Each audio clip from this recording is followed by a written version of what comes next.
ദൈവ തിരുനാമത്തിന് മഹത്വം ഉണ്ടാകട്ടെ. കുറെ ദിവസങ്ങളായി നമ്മൾ പഠിച്ചുകൊണ്ടിരുന്ന സങ്കീർത്തനത്തിൽ കൂടിയുള്ള പഠന പരമ്പര മുടങ്ങിക്കിടക്കുകയാണ്. ഏകദേശം 100ഓളം സങ്കീർത്തനങ്ങളുടെ പഠനങ്ങൾ ഇതിനോടകം നമുക്ക് ചെയ്യുവാൻ ഇടയായിത്തീർന്നു. അവയെല്ലാം തന്നെ EST ലൈവ് പ്ലാറ്റ്ഫോം എന്ന എന്റെ യൂട്യൂബ് ചാനലിൽ കിടപ്പുണ്ട്. ആ പഠന പരമ്പര വാസ്തവത്തിൽ പ്രയോജനകരമായി അനേകർക്ക് തീർന്നു എന്നെ അറിയിച്ചിരുന്നു. എന്നാൽ ഇടയ്ക്ക് മറ്റു ചില സബ്ജക്റ്റുകൾ വന്നുകൊണ്ടും ആരോഗ്യ സംബന്ധമായ ചില തടസ്സങ്ങൾ ഉണ്ടായതുകൊണ്ടും ആ പഠനങ്ങൾ ഇടയ്ക്ക് വെച്ച് മുടങ്ങിക്കിടക്കുന്നുണ്ട്. എങ്കിലും അത് ഫലകരമായ നിലയിൽ ലഭിക്കുന്ന സമയം അനുസരിച്ച് പ്രയോജനപ്പെടുത്തുവാൻ കർത്താവിൽ ആഗ്രഹിക്കുകയാണ്. ഇന്ന് നമ്മൾ ചിന്തിക്കാൻ പോകുന്നത് 68 സങ്കീർത്തനം 19 മുതൽ 27 വരെയുള്ള വാക്യഭാഗങ്ങളുടെ മനോഹരമായ ഒരു സ്റ്റഡിയാണ്. ഇതിന് ഞാൻ കൊടുത്തിരിക്കുന്ന ടൈറ്റിൽ പറയുന്നത് ഭാരങ്ങളും അനുഗ്രഹങ്ങളും എന്നാണ്. 68 സങ്കീർത്തനത്തിന്റെ 19 വാക്യം ഇപ്രകാരം നാം വായിക്കുന്നു: നമ്മുടെ രക്ഷയാകുന്ന ദൈവമായി നാൾതോറും നമ്മുടെ ഭാരങ്ങളെ ചുമക്കുന്ന കർത്താവ് വാഴ്ത്തപ്പെടുമാറാകട്ടെ. നമ്മുടെ രക്ഷയാകുന്ന ദൈവമായി നാൾതോറും നമ്മുടെ ഭാരങ്ങളെ ചുമക്കുന്ന കർത്താവ് വാഴ്ത്തപ്പെടുമാറാകട്ടെ. Blessed be the Lord who daily loads us with benefits, the God of our salvation എന്നാണ് ഇംഗ്ലീഷിൽ എഴുതിയിരിക്കുന്നത്.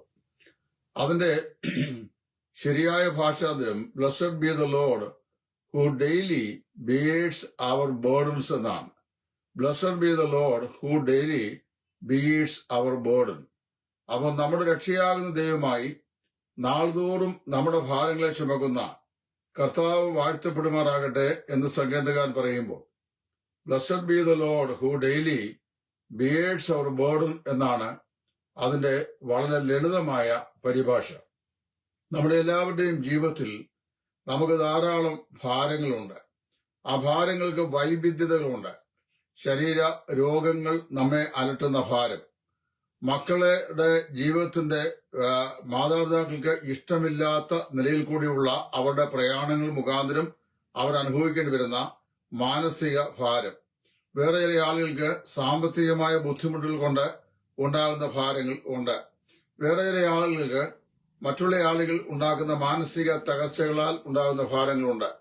വേറെ ചില ആളുകൾക്ക് ചിന്താഭാരങ്ങളുണ്ട്. മറ്റു ചില ആളുകൾക്ക് ഉപജീവന മാർഗത്തെക്കുറിച്ചുള്ള ഭാരങ്ങളുണ്ട്. അങ്ങനെ വിവിധങ്ങളായ ജീവിത ഭാരങ്ങൾ ഓരോ ആളുകളെയും വ്യത്യസ്തമായ തലങ്ങളിൽ ഞെരുക്കാറുണ്ട്. എന്നാൽ 68 സങ്കീർത്തനത്തിന്റെ 19 വാക്യത്തിൽ അവിടെ സങ്കീർത്തനക്കാരൻ പറയാണ്, blessed be the Lord who daily loads us with benefits. അവിടെ വാസ്തവത്തില് ആ കിങ് ജെയിംസ് ബൈബിളിലെ ഭാഷാന്തരം ഞാൻ ചെയ്താൽ ഇങ്ങനെ ചെയ്തു: നാൾതോറും ദൈവത്തിന്റെ അനുഗ്രഹങ്ങൾ കൊണ്ട് നമ്മെ വീർപ്പ് മുട്ടിക്കുന്ന കർത്താവ് വാഴ്ത്തപ്പെടുമാറാകട്ടെ. ഓരോ ദിവസവും നമ്മെ ദൈവത്തിന്റെ വൈവിധ്യങ്ങളായ അനുഗ്രഹങ്ങൾ അല്ലെങ്കിൽ നന്മകൾ കൊണ്ട് നമ്മെ വീർപ്പ് മുട്ടിക്കുന്ന, അതായത് നമ്മെ സമൃദ്ധിയായി അനുഗ്രഹിക്കുന്ന കർത്താവ് വാഴ്ത്തപ്പെടുമാറാകട്ടെ എന്നാണ്. അതിന്റെ ഏറ്റവും ലളിതമായ ഒരു പരിഭാഷ blessed be the Lord who daily bears our burden. നമ്മുടെ അനുദിന ജീവിതത്തിൽ നമ്മുടെ ഭാരങ്ങളെ ചുമക്കുന്ന കർത്താവ് വാഴ്ത്തപ്പെടുമാറാകട്ടെ എന്നാണ് അതിൽ ലളിതമായ ട്രാൻസ്ലേഷൻ. വാസ്തവത്തില് ജീവിതത്തിന്റെ ഭാരങ്ങൾ വളരെ വലുതാണ്. ഓരോരുത്തർക്കും വ്യത്യസ്തമായ ഭാരങ്ങളാണുള്ളത്. നമ്മുടെ നാട്ടിലൊരു ചൊല്ലുണ്ട്, പ്രത്യേകിച്ച് സെൻട്രൽ ട്രാവൻകൂറിൽ, തെക്കും വടക്കും അതുണ്ടോ എന്നെനിക്കറിയാൻ വയ്യ. ഉറുമ്പന് അരിഭാരം ആനയ്ക്ക് തടിഭാരം എന്നാണ് ചൊല്ല്. ഒരു ഉറുമ്പന്റെ ശരീരം വളരെ ചെറുതാണ്. അതിന്റെ ശരീരഭാരത്തേക്കാൾ 100 ഇരട്ടി അല്ലെങ്കിൽ 1000 ഇരട്ടി ഭാരമുള്ള ഒരു അരി നിഷ്പ്രയാസം ഒരു ഉറുമ്പ് കടിച്ചു വലിച്ചുകൊണ്ട് പോകുന്ന കാണാം. അത് വളരെ ഭാരം ആണ് അതിനെ സംബന്ധിച്ച്. കാരണം അതിന്റെ ശരീരഭാരത്തേക്കാൾ വലുതാണ് ചുമട്. ആന അത് വലിയ തടിയാണ് വലിക്കുന്നത്. അപ്പൊ ഉറുമ്പിന് അരിഭാരം, ആനയ്ക്ക് തടിഭാരം എന്നാണ് ചൊല്ല്. അതിന്റെ അർത്ഥം ഇത്രയേ ഉള്ളൂ: ഓരോരുത്തർക്കും അവരവരുടേതായ വഹിക്കാൻ കഴിയുന്നതിലധികമെന്ന് തോന്നിപ്പിക്കുന്ന ജീവിത ഭാരങ്ങൾ ഉണ്ട്. അപ്പൊ അങ്ങനെയുള്ള ഭാരങ്ങളെ രണ്ട് വ്യത്യസ്ത തലങ്ങളിലാണ് നമ്മൾ വായിക്കുന്നത്. അത് ഒന്ന് ദൈവം നമ്മുടെ ജീവിതത്തിൽ അനുവദിക്കുന്ന ജീവിത ഭാരങ്ങൾ.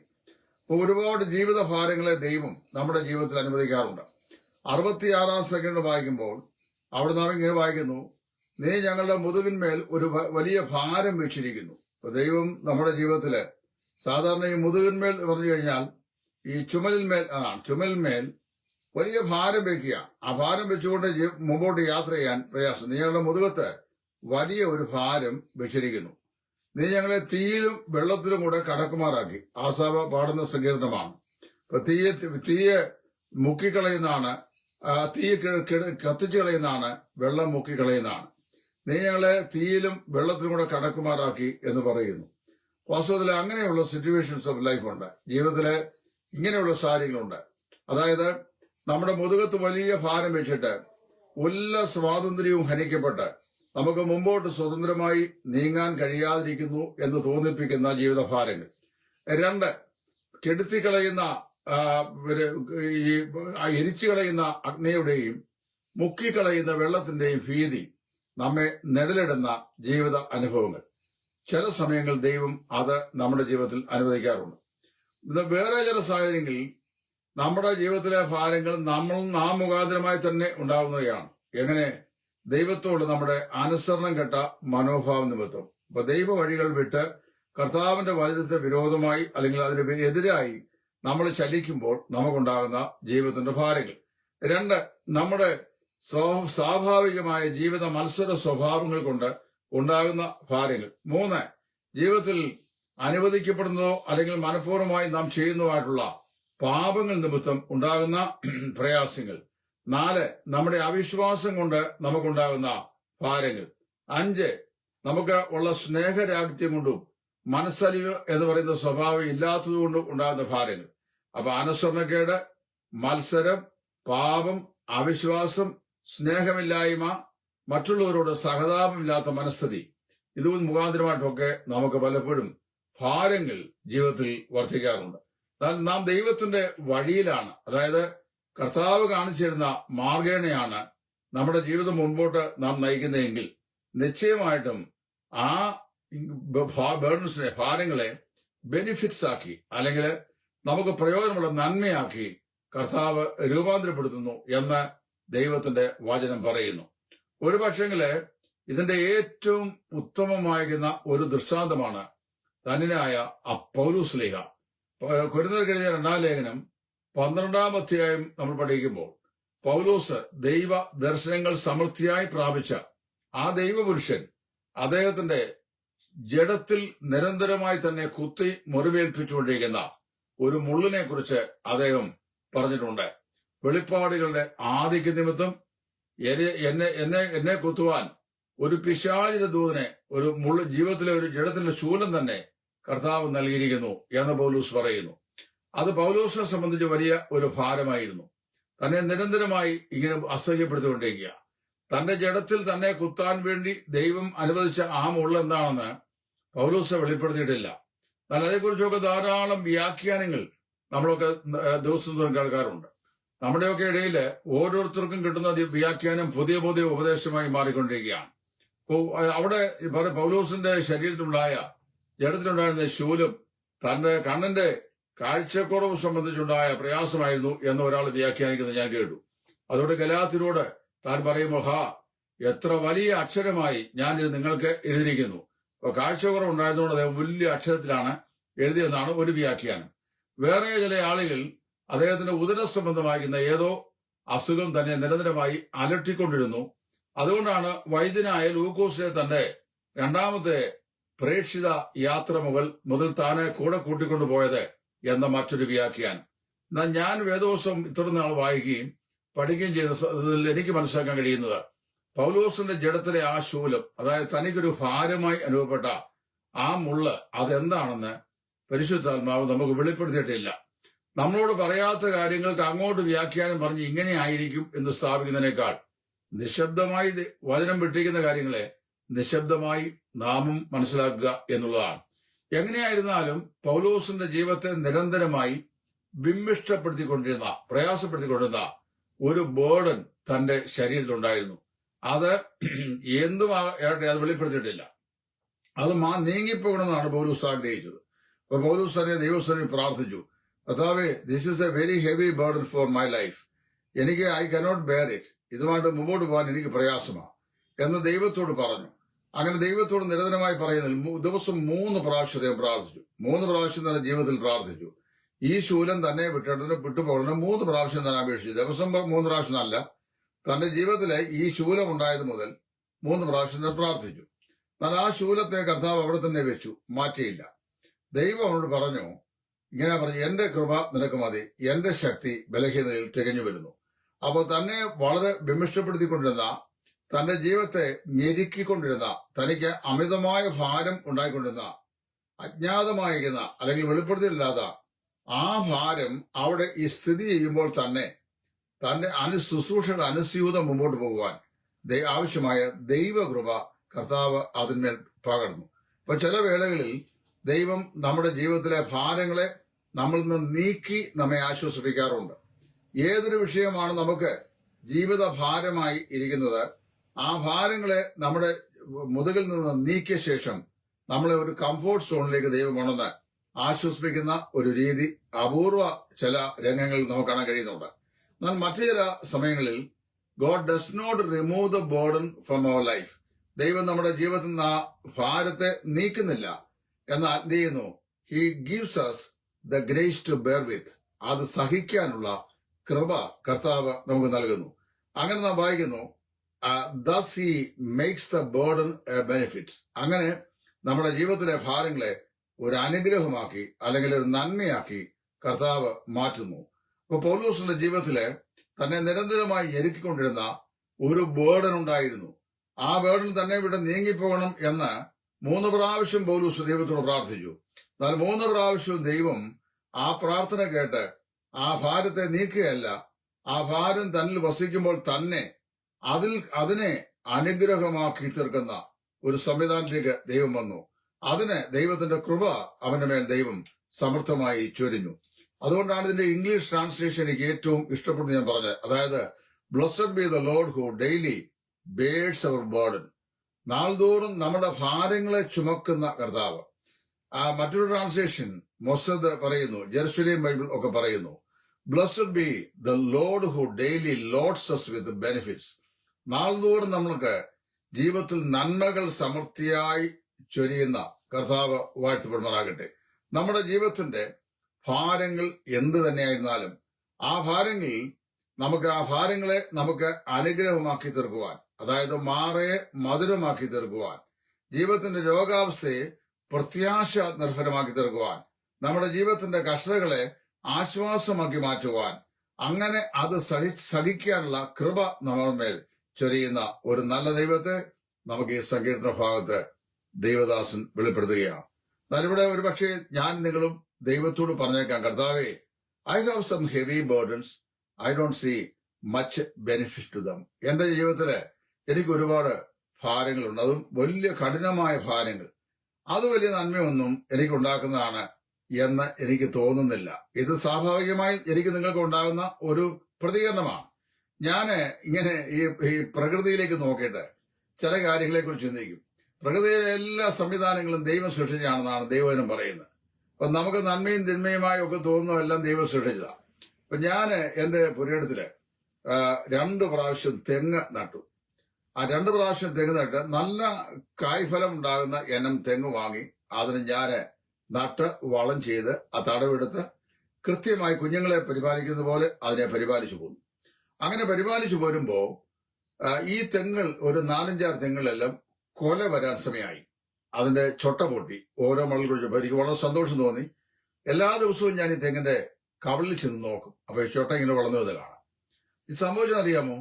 ഈ 5 തെങ്ങും ഒരു 3 മാസത്തിനുള്ളിൽ ചുവന്ന ചെല്ലി എന്ന് പറയുന്ന ചെമ്പൻ ചെല്ലി കയറി തുരന്ന് പുഴുവായി അതിന്റെ മണ്ട മറിച്ചു കളഞ്ഞു. അതിന്റെ ആദ്യത്തെ കൂമ്പ് പോലും വിടർന്ന് ഒരു നാളികേരം എനിക്ക് കിട്ടാൻ ഇടയായില്ല. മറ്റൊരു തെങ്ങ് ഞാൻ ടീൻറ്റുടി ഇനത്തിൽപ്പെട്ടത് നിറച്ചു കായ്ക്കുന്ന ഒരു തേങ്ങ ഏകദേശം നിയർലി 1 കിലോമേ കാണും പൊതിച്ചു കഴിയുമ്പോൾ. അതിന്റെ 4 ഭാഗത്തേക്കും കൊല പൊട്ടി നിറച്ച് കായുണ്ടായ സമയത്ത് നോക്കിയപ്പോൾ മണ്ട ഉണങ്ങി നിൽക്കുന്നു. എന്താ കാരണം? ചെമ്പൻ ചെല്ലി അതിനെ ആക്രമിച്ചു. അപ്പൊ എന്റെ ലോജിക്കായ മൈൻഡിൽ ഞാൻ ഇങ്ങനെ ചിന്തിച്ചു, ദൈവം ഇങ്ങനെ പലതിനെയും സൃഷ്ടിച്ചു, ചെമ്പൻ ചെല്ലിയെ ദൈവം സൃഷ്ടിച്ചുകൊണ്ട് മനുഷ്യന് എന്ത് ഗുണമാവുള്ളേ എന്ന് ചിന്തിച്ചു. മനുഷ്യനെ കൃഷി നശിപ്പിക്കുന്ന എലിയെ നിർമ്മിച്ചതിന്റെ ഉദ്ദേശം എന്താണ്? കർഷകർക്ക് തലവേദനയായിരുന്ന കാട്ടുപന്നിയെ എന്തിനാ ദൈവം സൃഷ്ടിച്ചത് എന്നൊക്കെ ഞാനിങ്ങനെ എന്റെ ബുദ്ധികേടിൽ പലപ്പോഴും ദൈവത്തോട് ചോദിച്ചു. എന്നാൽ ഏറ്റവും അതിസൂക്ഷ്മമായ ചെറുപ്രാണിയെയും ബാക്ടീരിയയും വൈറസിനെയും തുടങ്ങി സങ്കീർണമായ മൾട്ടി സെല്ലുലർ ഓർഗാനിസമുള്ള ജീവജാലങ്ങളെയും ദൈവം സൃഷ്ടിച്ചതിന്റെ പിറകിൽ ദൈവത്തിൻ്റെതായ ഒരു ഉദ്ദേശമുണ്ട്. ചെല്ലി നമ്മുടെ എങ്ങനെ നശിപ്പിക്കുന്നു എന്നുള്ളത് ശരിയാണ്. അപ്പോൾ തന്നെ ചെല്ലിയെ കൊണ്ട് പ്രകൃതിക്ക് വേറെ ഏതെങ്കിലും പ്രയോജനമുണ്ടോ എന്ന് നമുക്കറിയാൻ വയ്യ. അത് ദൈവത്തിന് അറിയത്തുള്ളൂ. ചിലപ്പോൾ വിദൂര ഭാവിയിൽ നമ്മുടെ ശാസ്ത്രലോകമൊക്കെ നമുക്കിന്ന് ബുദ്ധിമുട്ടായി തോന്നുന്ന പല സാധനങ്ങളും അത് നല്ലതാണെന്ന് അല്ലെങ്കിൽ അവർ വേറെ ഏതെങ്കിലും പ്രയോജനമുണ്ടെന്ന് തെളിയിക്കുന്ന സമയങ്ങളുണ്ട്. അപ്പം നമ്മൾ കംപ്ലൈന്റ് ചെയ്യുക, Lord I have a heavy burden with me, I don't see much benefit with it, എനിക്ക് അതുകൊണ്ട് വലിയ പ്രയോജനമുണ്ടെന്ന് എനിക്ക് തോന്നുന്നു പറഞ്ഞു കഴിഞ്ഞാൽ 19-ാം വാക്യത്തിലേക്ക് വീണ്ടും ശ്രദ്ധിക്കുക. Blessed be the Lord who daily loads us with benefits. നമ്മെ നാൾതോറും നമ്മുടെ മേൽ നന്മകളുടെ കൂമ്പാരം ഉണ്ടാക്കുന്ന ദൈവം വാഴ്ത്തപ്പെടുമാറാകട്ടെ. നമ്മുടെ ഓരോ ദിവസത്തെ ജീവിതവും അന്നത്തേക്കുള്ള ജീവിതമാണ്. നാളത്തെ ജീവിതത്തെക്കുറിച്ച് നമുക്കറിയാൻ വയ്യ. ഇന്നത്തെ ജീവിതത്തിലെ പ്രയാസങ്ങളും ഇന്നത്തെ കഷ്ടതകളും ഇന്നത്തെ പ്രയാസങ്ങളും ഭാരങ്ങളും ഒക്കെ നമ്മുടെ ജീവിതത്തിൽ വരുന്നു. എന്നാൽ ആ ഭാരങ്ങൾ നമുക്കുണ്ടാകുന്ന അനുസരിച്ച് ചെയ്യാമോ? ഒരിക്കൽ ഒരു ദിവസം ആ ദിവസത്തേക്ക് മാത്രമാണ് ജീവിക്കുന്നത്. നാളത്തേക്ക് നമുക്കുള്ളതല്ല, ദൈവം തന്നെ ജീവിക്കുന്നു. എന്നാൽ ദൈവത്തിന്റെ വചനം പറഞ്ഞിട്ടുണ്ട്. എന്താ പറയുന്നത്? What you have been through in your life. ഏതാ? Life's burdens coming at once can be crushing. Remember, ദിവസം പറയാണ്, what you have been through in your life. You have been through circumstances you never thought you would get through. ഒരു പക്ഷെങ്കിൽ നമ്മുടെ ജീവിതത്തില് നമുക്ക് കടന്നു പോകാൻ കഴിയത്തില്ല എന്ന് നമ്മൾ തോന്നിച്ച അല്ലെങ്കിൽ നമുക്ക് തോന്നിയ ജീവിത സാഹചര്യങ്ങൾ പലതുമുണ്ട്. അങ്ങനെയുള്ള ജീവിത സാഹചര്യങ്ങൾ കൂടി നമ്മൾ കടന്നു പോവുക, അങ്ങനെയുള്ള ജീവിത താഴ്വരകളിൽ കൂടി കടന്നു പോവുക. എങ്ങനെ നമുക്ക് ഈ ജീവിത സാഹചര്യങ്ങളെ അതിജീവിക്കാൻ സാധിക്കും എന്ന് നിശ്ചയമില്ലാത്ത ജീവിത സാഹചര്യങ്ങൾ കടന്നു പോകുമ്പോൾ നമ്മുടെ ജീവിതത്തിലേക്ക് ഇറങ്ങി വന്ന് നമ്മുടെ ജീവിതത്തിന്റെ ഭാരങ്ങളെ ചുമക്കുന്ന ഒരു നല്ല കർത്താവ്. ജീവിതത്തിന്റെ എല്ലാ സാഹചര്യങ്ങളും അനുകൂലമായിരുന്നാൽ, ഉദാഹരണം ഞാൻ പറഞ്ഞു കഴിഞ്ഞാൽ, ജീവിക്കാൻ ആവശ്യമായ പണം ഇഷ്ടംപോലെ ബാഗിലുണ്ടാകുന്നു, നല്ല കായിക ബലവും ആരോഗ്യമുണ്ട്, അതുപോലെ താമസിക്കാൻ നല്ല വീടുണ്ട്, സഞ്ചരിക്കാൻ വാഹനമുണ്ട്, സംസാരിക്കാൻ ആപ്പിൾ കമ്പനിയുടെ വില കൂടിയ ടെലിഫോണുണ്ട്. അപ്പൊ അങ്ങനെ എല്ലാ സൗകര്യങ്ങളും നമ്മുടെ ജീവിതത്തിൽ ഉണ്ടാകുമ്പോൾ നമുക്കൊരു ഭാരവും ഇല്ലെന്ന് തോന്നുന്നു. കാരണം അറിയാവും, യാതൊരു ഭാരവും വരുന്നില്ല എങ്ങൊന്നും.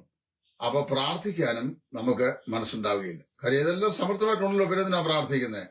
എന്നാൽ ഇവ ഇല്ലാത്ത ആളുകളെ സംബന്ധിച്ച് അവരുടെ അതാത് ദിവസത്തേക്കുള്ള ആവശ്യങ്ങളെ കർത്താവിനോട് നേരിട്ട് ചോദിച്ച് ദൈവം നൽകുമ്പോൾ അവ അനുഭവിച്ച് സംതൃപ്തരായിത്തീരുന്ന ജീവിതാനുഭവമാണുള്ളത്. ഇവിടെ നമ്മൾ വായിക്കുമ്പോൾ കർത്താവ് തന്റെ ശിഷ്യന്മാരെ പ്രാർത്ഥിക്കാൻ പഠിപ്പിച്ച പ്രാർത്ഥനയിൽ ഇങ്ങനെ വാക്ക് പറയുന്നത്, give us our daily bread. Give us our daily bread. ഞങ്ങൾക്ക് അന്നത്തേക്കുള്ള ആഹാരം തരണമേ എന്ന് പ്രാർത്ഥിക്കുകയാണ്. മത്തായി 6:11.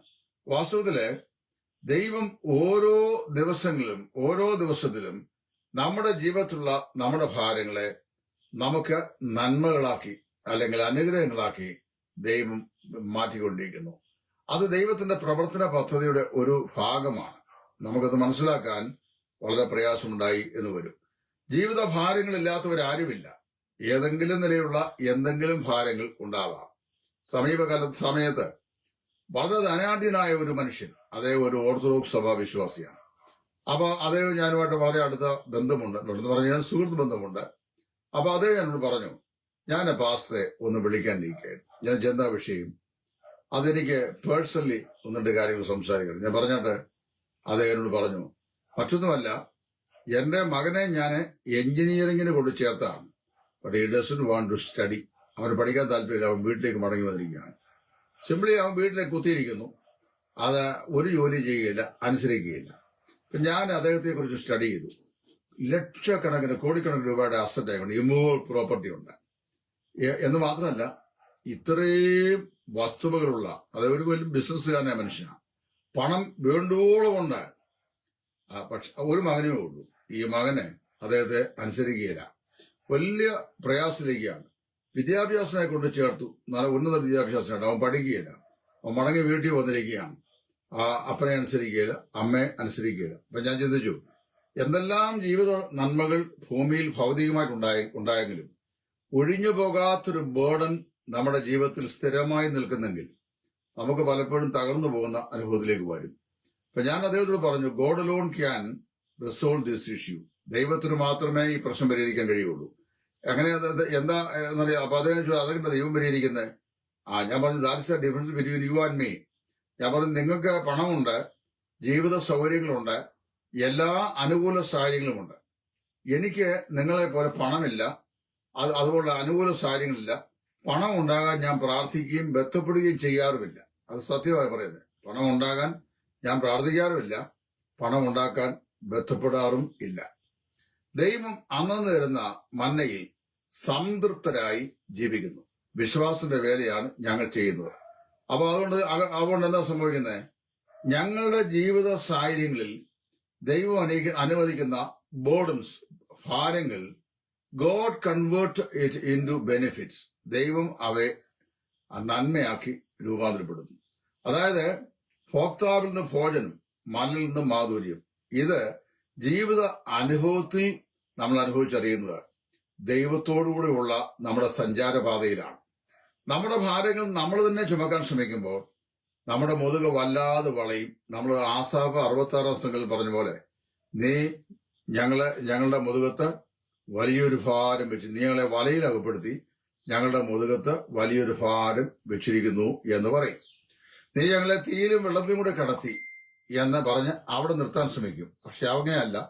അടുത്ത വാക്യത്തിൽ പറയുന്നത്, എങ്കിലും നീ ഞങ്ങളെ സമൃദ്ധിയിലേക്ക് കൊണ്ടുവന്നിരിക്കുന്നു. 66 സങ്കീർത്തനത്തിന്റെ സ്റ്റഡി ഞാൻ ചെയ്തപ്പോൾ ഈ കാര്യം ഞാൻ വളരെ വ്യക്തമായി പറഞ്ഞപ്പോൾ ഒരു ഏകദേശം 5-8 മാസമായി ഈ സാംസിന്റെ സ്റ്റഡി ഞാൻ സ്റ്റോപ്പ് ചെയ്തിട്ട്. അപ്പൊ അതിന് കാര്യം ഇടയ്ക്ക് വേറെ സബ്ജക്ട് വന്നപ്പോൾ അതിലേക്ക് അങ്ങ് ഡിവേറ്റ് ചെയ്ത് പോയി. അപ്പൊ ഇനി ഒരു 45 സങ്കീർത്തനങ്ങൾ ഇനി കംപ്ലീറ്റ് ചെയ്യാറുണ്ട്. അതോടാകുമ്പോൾ 150 സങ്കീർത്തനങ്ങളുടെ സ്റ്റഡി നിങ്ങൾക്ക് എന്റെ യൂട്യൂബിൽ നിന്ന് എടുക്കാനായിട്ട് സാധിക്കും. അപ്പൊ അവിടെ പറഞ്ഞു, ഞങ്ങളെ തീയിലും വെള്ളത്തിലും കൂടെ നീ കടത്തി. തീ എന്ന് പറയുന്നത് എരിച്ച് കത്തിച്ച് കളയുന്നതാണ്, വെള്ളം മുക്കിക്കളയുന്നതാണ്. പ്രതീക്ഷ നശിപ്പിക്കുന്ന രണ്ട് സാധനങ്ങളാണ്. നമ്മളെല്ലാവരും ഹൈസ്കൂൾ ലെവലിൽ പഠിക്കുമ്പോൾ ഈ വെള്ളത്തിന്റെ കെമിക്കൽ കോമ്പൗണ്ട്, ആ ഫോർമുല നമ്മൾ പഠിച്ചിട്ടുണ്ട്. H2O, അതായത് ഹൈഡ്രജന്റെ 2 മോളിക്യൂൾസും ഓക്സിജന്റെ 1 മോളിക്യൂളും കൂടെ, 2 വാതകങ്ങളാണ്. അവയെ പരസ്പരം സംയോജിപ്പിച്ചാൽ കിട്ടുന്ന മൂന്നാമത്തെ വസ്തുവാണ് വെള്ളം എന്ന് പറയുന്നത്. വെള്ളത്തിന്റെ കെമിക്കൽ ഫോർമുല H2O ആണ്. ഹൈഡ്രജന്റെ 2 തന്മാത്രയും ഓക്സിജന്റെ 1 തന്മാത്രയും കൂടെ സംയോജിപ്പിച്ചാൽ വെള്ളം കിട്ടും. അപ്പൊ അത് വെള്ളത്തിന് എത്രയോ ഗുണങ്ങളുണ്ട്. അത് ദാഹത്തെ ശമിപ്പിക്കുന്നു, അത് തീയെ കെടുത്തുന്നു, അങ്ങനെ ഒരുപാട് ഐസ് ഉണ്ടാക്കാൻ സഹായിക്കുന്നു. ഒരുപാട് പ്രയോജനങ്ങൾ വെള്ളം കൊണ്ടുണ്ട്. ഈ വെള്ളത്തെ നമ്മൾ രാസികമായി തന്നെ വിഘടിപ്പിക്കുക. ഒരു രാസിക ലബോറട്ടറിയിൽ വെള്ളത്തിന്റെ ഘടകങ്ങളെ വേർതിരിക്കാനായിട്ട് നമ്മൾ ഒരു അനുകൂല സാഹചര്യം ഉണ്ടാക്കി കൊടുത്തു കഴിഞ്ഞാൽ അത് ഹൈഡ്രജനും ഓക്സിജനുമായിട്ട് വേർതിരിക്കും. ഹൈഡ്രജൻ അന്തരീക്ഷത്തിലുമായി സമ്പർക്കത്തിൽ ഏർപ്പെടുമ്പോൾ അത് സ്വയം കത്തുന്ന ഒന്നാണ്. സെൽഫ് ഇൻഫ്ലൈമബിൾ ആയിട്ടുള്ള ഒരു വാതകമാണ് ഹൈഡ്രജൻ. ഹൈഡ്രോ കാർബൺ എന്ന് പറഞ്ഞാണല്ലോ പെട്രോളിയം. അത് വളരെ പെട്ടെന്ന് കത്തുന്ന ഒരു സാധനമാണ്. അപ്പൊ ഹൈഡ്രജൻ എന്ന് പറയുന്നത് സെൽഫ് ഇൻഫ്ലൈമബിൾ ആയിട്ടുള്ള ഒരു വാതകമാണ്. സ്വയം കത്തും. അന്തരീക്ഷവായു തുറന്നു വിട്ടു കഴിഞ്ഞാൽ തന്നെത്താൻ കത്തും. അത് 10ലൊക്കെ പഠിക്കുമ്പോൾ കെമിസ്ട്രിയുടെ ടീച്ചർ നമ്മളെ കാണിച്ചിട്ടുണ്ട് പരീക്ഷയിൽ കൂടെ. ഓക്സിജൻ എന്ന് പറയുന്നത് അങ്ങനെ അന്തരീക്ഷവുമായുള്ള സമ്പർക്കത്തിൽ ഇപ്പൊ കത്തുന്നതല്ല, കത്താൻ സഹായിക്കുന്ന ഒന്നാണ്. ഒന്ന് എന്ത് ചെയ്യുന്നു? ഒന്ന് സ്വയം കത്തുന്നു, മറ്റേത് കത്താൻ സഹായിക്കുന്നു. അപ്പൊ ഇത് രണ്ടും കൂടെ ചേർന്നാൽ കെടുത്താൻ സഹായിക്കുന്നു. അതാണ് വെള്ളം. തന്നെത്താൻ കത്തുന്നതും കത്താൻ സഹായിക്കുന്നതും കൂടെ ഒന്നിച്ച് സംയോജിച്ചാൽ കെടുത്താൻ തണുപ്പിക്കാൻ സഹായിക്കുന്ന വെള്ളമായിട്ട് മാറുന്നു. അപ്പൊ ദൈവം നമ്മുടെ ജീവിതത്തിൽ പ്രവർത്തിക്കുന്നത് പല സമയങ്ങളിലും നമ്മുടെ ജീവിതത്തിലുണ്ടാകുന്ന ഭാരങ്ങളെ സമ്പൂർണമായി നമ്മളിൽ നിന്ന് നീക്കിയിട്ട് സ്വതന്ത്രമായിരിക്കുന്ന ഒരു കംഫോർട്ട് സോണിലേക്ക് നമ്മളെ കൊണ്ടുവന്നിട്ടല്ല, മറിച്ച് ആ ഭാരങ്ങൾ അവിടെ ഇരിക്കുമ്പോൾ തന്നെ ഭാരമന്യേ ജീവിക്കുവാൻ നമ്മുടെ ഭാരങ്ങൾ ചുമക്കുന്ന ഒരു നല്ല കർത്താവായിട്ടാണ്. അങ്ങനെ തന്നെ ഒരു പാട്ടുകാരൻ പാടിയിട്ടുണ്ട്, യേശുവേ എൻ പ്രാണനായക, ജീവനെ കേകിയോനെ, എൻ സങ്കടങ്ങൾ അറിഞ്ഞെന്റെ വൻകടങ്ങൾ തീർത്തന്റെ കണ്ണുനീർ തുളച്ചല്ലോ നീ എന്ന ഭക്തനായ മനുഷ്യൻ പാടുമ്പോൾ അദ്ദേഹം പറയുക, ഭാരമെന്നെ ജീവിക്കുവാൻ എൻ ഭാരമെല്ലാം ചുമന്നവനെ, ആശ്രയം നീ മാത്രമൻ, എൻ ആശയിൻ പ്രകാശവൻ, ആശിഷം നിൻ കാരുണ്യമേ. അപ്പൊ നമ്മുടെ ഭാരങ്ങളെ എന്ത് ചെയ്യുന്നു? നമുക്ക് ഭാരങ്ങളില്ലാതെ നമ്മളെ ഇങ്ങനെ ഈ അപ്പൂപ്പൻ താടി അന്തരീക്ഷത്തിൽ പറക്കുന്ന അനുഭൂതിയിൽ കൊണ്ട് നടത്താമെന്നൊന്നും ദൈവം പറഞ്ഞിട്ടില്ല. കർത്താവ് പറഞ്ഞിട്ടുള്ളത്, I will make your burdens into benefits. ഞാൻ നിന്റെ ജീവിതത്തിന്റെ ഭാരങ്ങളെ നിനക്ക് നന്മയായി അനുഗ്രഹവുമായി മാറ്റാം എന്നാണ് പറയുന്നത്. അപ്പൊ ഇവിടെ ഇന്നത്തെ എന്റെ ഈ ക്ലാസ്സിൽ ഞാൻ പറഞ്ഞത് how God changes our burdens into our benefits. ദൈവം നമ്മുടെ ഭാരങ്ങളെ എങ്ങനെയാണ് നമുക്ക് അനുഗ്രഹമാക്കി മാറ്റുന്നത്. നാൾതോറും നമ്മുടെ രക്ഷയാകുന്ന ദൈവമായി നാൾതോറും നമ്മുടെ ഭാരങ്ങളെ ചുമക്കുന്ന കർത്താവ് വാഴ്ത്തപ്പെടുമാറാകട്ടെ. Blessed be the Lord who daily bears our burden. നാൾതോറും നമ്മുടെ ഭാരങ്ങളെ ചുമക്കുന്ന ഒരു നല്ല കർത്താവ്. നമ്മുടെ കർത്താവ് എത്രയോ ആശ്വാസദായകനും എത്ര നല്ലവനുമാണ് എന്ന് നമ്മൾ ജീവിതത്തിൽ രുചിച്ചറിയുക. കാരണം എല്ലാ ദിവസവും നമ്മുടെ ഭാരം ചുമക്കുന്നവനാണ്. ഇപ്പൊ നോക്കിയേ, സാമ്പത്തികമായി ഞങ്ങളൊക്കെ വിശ്വാസത്താൽ ജീവിക്കുന്നവരാ. ഒരു മനുഷ്യനോട് നയ പൈസ ഞങ്ങളെ സഹായിക്കണേ, എന്തെങ്കിലുമൊക്കെ ബുദ്ധിമുട്ടുണ്ട് തരണേ എന്നൊന്നും പറയാറില്ല. ഇന്നും ഹോസ്പിറ്റലിൽ പോയിട്ട് വന്നിരിക്കുക, 14,000 rupees മെഡിസിൻ വാങ്ങിച്ചു, ഒരു മാസത്തെ മെഡിസിനാ. എന്നാലും ആരോടും ഇത്രയും ഒക്കെ മെഡിസിൻ കഴിക്കുന്ന അവരോട് പറഞ്ഞ മെഡിസിൻ കഴിക്കുന്നെന്ന് അറിയാം, പക്ഷെ പോലും തരണേ എന്നൊന്നും പറയാറില്ല. ഇനി ആരെങ്കിലും അങ്ങനെ നമുക്ക് മനഃപൂർവ്വമായി എന്തെങ്കിലും ഒരു ചെറിയ ഗിഫ്റ്റ് തന്നാൽ അത് സ്വീകരിക്കല്ലാതെ നമുക്ക് പിന്നെ അവരോട് ചോദിക്കാൻ നോക്കില്ല. അങ്ങനെ ചോദിച്ചതറിയാമോ? അവർ ചിന്തിക്കും, കണ്ടോ അങ്ങനെ ഓരോ ഭാരങ്ങളും പറഞ്ഞാൽ ബുദ്ധിമുട്ടാ എന്ന് മനുഷ്യൻ പ്രതികരിക്കും. നമ്മുടെ ഭാരങ്ങളെ നമ്മുടെ കർത്താവിനോട് പറയുക, കർത്താവേ, ഈ ഭാരങ്ങൾ എനിക്ക് ചുമക്കാൻ കഴിയുന്നതിനേക്കാൾ അല്പം കൂടുതലാണ് എന്ന് പറയുമ്പോൾ കർത്താവ് പറഞ്ഞറിയാവോ, നീ അത്രയും തന്നെ ഒറ്റയ്ക്ക് ചുമക്കണ്ട. I shall bear your burden and change it into your benefits. ഞാൻ നിന്റെ ഭാരങ്ങളെ ചുമക്കാം, അത് നിന്റെ നന്മയ്ക്കായി ഞാൻ രൂപാന്തരപ്പെടുത്താം എന്ന് പറയും. അപ്പൊ നമ്മുടെ ജീവിതത്തിന്റെ എല്ലാ ഘട്ടങ്ങളിലും നമ്മുടെ കർത്താവിനോട് നമുക്കൊരു സഹവർത്തിത്വമുണ്ടെങ്കിൽ നമ്മുടെ ഭാരങ്ങൾ നമ്മളെ കൊണ്ട് ചുമപ്പിക്കാതെ നമുക്ക് വേണ്ടി ആ ഭാരങ്ങളെ അവിടുന്ന് ചുമന്നൊഴിച്ച് നമ്മെ സഹായിക്കും. അവിടുന്ന് വിശ്വസ്തനും നല്ലവനും മതിയായവനും വാക്ക് മാറാത്തവനുമാക്കുവാനാണ്. ഒരിക്കലും ഈ ബോർഡൻ നമ്മുടേത് കർത്താവ് ചുമന്നിട്ട് കർത്താവ് ഒരു പരാതി പറയുകയില്ല, അയ്യോ ഇത്രയും നാളുക ഞാൻ നിന്നെ ചുമന്നല്ലോ, എനിക്കതൊരു വലിയ ബോർഡനായിട്ട് വന്നിരിക്കുന്നു എന്ന് കർത്താവ് പറയുകയില്ല. മറ്റുള്ളവരൊക്കെ പറയും. ഇപ്പൊ ജീവിത സഖിയായി വൈവാഹിക ജീവിതത്തിൽ കൂടി വന്ന സ്വന്തം ഭാര്യ പോലും കുറെ കഴിയുമ്പോൾ അത്രമാത്രം സമർപ്പണമില്ലാത്ത ഒരു സ്ത്രീയാണ് നിങ്ങളുടെ ഭാര്യയെങ്കിൽ കുറെ കഴിയുമ്പോൾ പറയും, എങ്ങനെയെങ്കിലും അങ്ങ് കടന്നുപോയാൽ മതിയായിരുന്നു, എത്ര നാളായി ഈ കഷ്ടപ്പാട് തുടങ്ങിയിട്ട് എന്ന് പറഞ്ഞാൽ അവർ മടുത്തു എന്നാണ് അതിന്റെ അർത്ഥം. അത് മനുഷ്യനായോട് സംഭവിക്കുന്നതാണ്.